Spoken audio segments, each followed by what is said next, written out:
Why Jon Jones don't want to fight in 205 anymore? Because he's afraid of me, you know. That's why he moved to heavyweight. This is the reason. So it's not easy fight for Adesanya. It's gonna be harder fight. And to be clear, I'm not saying it's an easier fight. I'm asking, do you think that he thinks it's an easier fight and that's why he's moving up? Like this, he is wrong. But I don't care what he thinks. I will prove, if they make this fight, I will prove him that he is wrong, you know. He will go back to his category really fast. Do you look at things like odds? Do you look at things like that, like the betting odds and all that stuff? No, I don't care about this, you know. I'm always, you know, underdog, so well, because make some money on me when they put money. A lot of people make a lot of money right now after my fight against Dominic Reyes, you know. So some early odds came out and they have him at like a minus 250, you a plus 210, so that's like 2-1. People think that he's going to beat you, him moving up to 205. Does that bother you? No, nothing. I don't think about this. This is not for me. This is for, you know, for people who like put money on fights, you know. Okay. You don't feel disrespected? No. You know, I like, you know, I don't care. You know, I don't think about this. I like to be underdog because a lot of my friends put money on me because they believe in me and they, you know, they become rich like me after the fights, you know, and I can laugh and celebrate with them.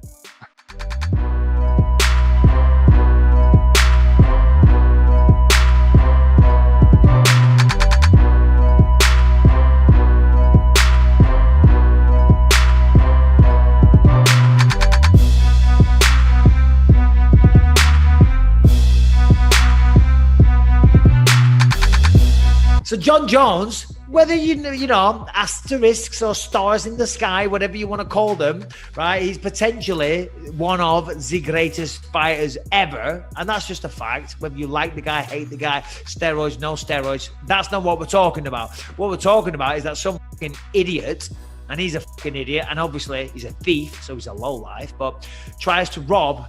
He probably didn't know it was Jon Jones's house. Of all the houses to rob. It was a big house. I'm not, you know, big Albuquerque though. Cheap property prices, bro. You won't get shit around here. Yeah, the same house in Orange County. You can have a 2-bedroom apartment. Yeah. No. There's a video. I don't know if we can play it. I don't know. Do we have it? Is it worth looking at? Because there's a little bit. Please. And then there's a guy, and there's a few cars parked up on Jon Jones's estate, if you will. There you see him here. He's approaching the cars. And then I don't know if he's fiddling with them. He's trying to get in the car. But then in a second, you see the garage door open. And then the guy runs away. And then you just see Jon Jones sprinting after him with a fucking shotgun in his hand. And a dog as well. You know, and like, as if it's not scary enough, the prospect of an average dude robbing Jon Jones's house and coming face to face with Jon Jones. It's coming face to face with Jon Jones with a shotgun and drunk or whatever. Do you know what I mean? That's a scary thought.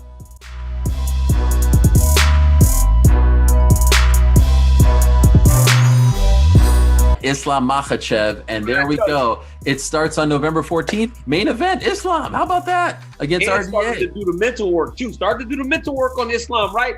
If he can get past Rafael dos Anjos, they start to become very close to title contention. Big fight. I knew this last week. I just couldn't say it. Oh, thanks. Thank you. Big fight, massive moment for Islam. And if he can get past RDA, he's on the short list now to start to get into contention, real contention. Because if Khabib's gone, right, Islam's what now, 12 or 13. He beats RDA, starts to creep into the top 10. Another fight against one of those guys there are a lot of guys that don't want to fight Islam Makhachev.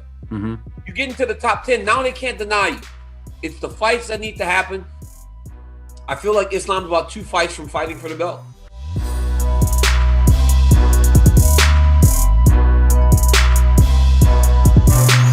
What exactly happened, right? I mean, for the people that don't know, right after your victory, you had some words with the champ, with Israel Adesanya.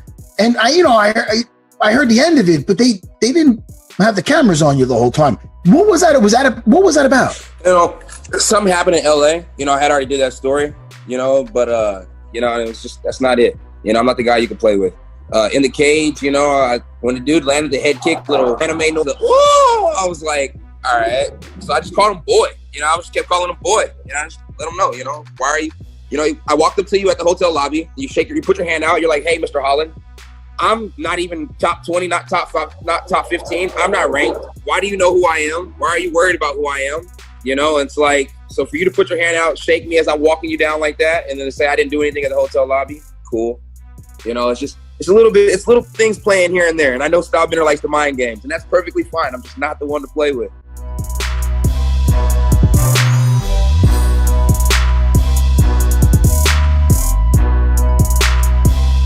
I think if we do look at the past as a predictor of the future or the present right now, you look at Ben Askren. He drew Robbie Lawler right away. High profile fight, top 5, top 6 guy. You look at Justin Gaethje coming over a couple of years ago, coming over from World Series of Fighting, which no shade towards them at the time or his track record, but my resume, some of the fights and the wins that I do have, and Bellator as an organization, I think is a step above where Justin Gaethje came from. And he also drew a top 5 guy right away in Michael Johnson. So, I don't think I'm being entitled by coming in and saying I would like a top 5 guy right away. Because as we said, the past being a predictor of the present circumstances, I would love, like I said, before UFC 254, I said, hey, Khabib and Gaethje are booked fighting October 24th. Conor and Poirier look like they're almost across the finish line for their next fight. That leaves Tony Ferguson. Tony Ferguson needs a dance partner. He had already turned the fight down against me originally, which I don't fault him for. I was the new guy, and he had his reasons for saying no. So that Tony Ferguson fight. But then after Khabib's retirement speech, like we said, we still don't know what's going to happen next. You got Gaethje, who's saying he's ready to fight in 6 or 8 weeks. That puts him available for, December, January. I said, hey, I'll fight November for the title if y'all want to do a title. If you want to do the title in December, I'll fight then. I think the UFC has now pumped the brakes and said, hey, I don't think Khabib is actually going to retire, so we'll find out. But Tony Ferguson would be, Tony Ferguson, Justin Gaethje would be number 1, number 2. Thoughts right now of guys I want to fight. I think it's a great introductory fight to the UFC fans of who Michael Chandler is. They're both great fights. They're both guys who fight, as you guys have seen, who watch my fights. Guys who run away. That's the best way to try to beat me is run away from my pressure. Justin Gaethje, Tony Ferguson is going to meet me in the middle of that octagon, and we're going to have a blast. So either of those guys sounds like a great fight.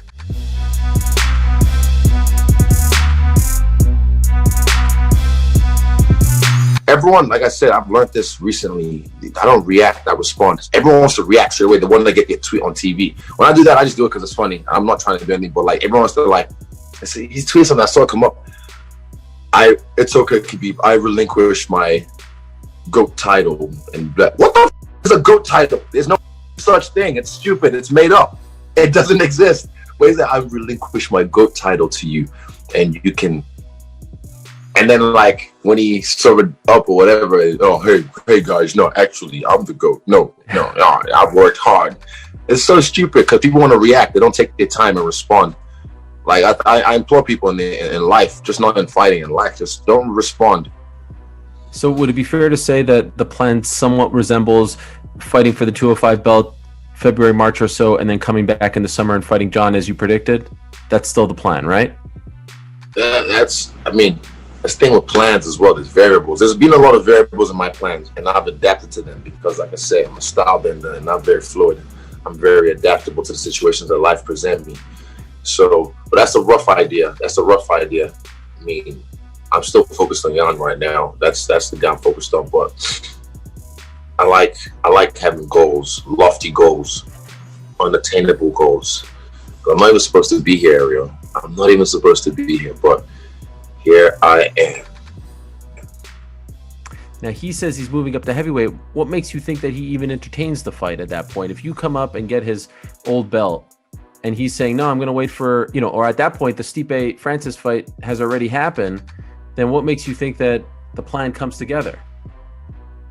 His ego, his insecurity and his ego. Trust me, I know this guy. I know this guy. It'll happen. There's no way that fight's not going to happen. There's no way.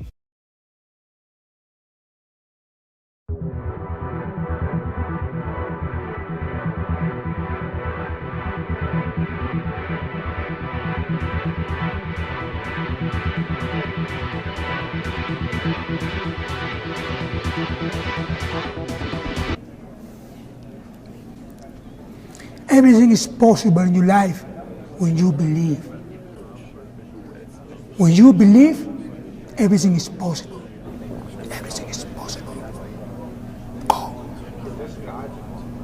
Go. And take it whatever you want to do.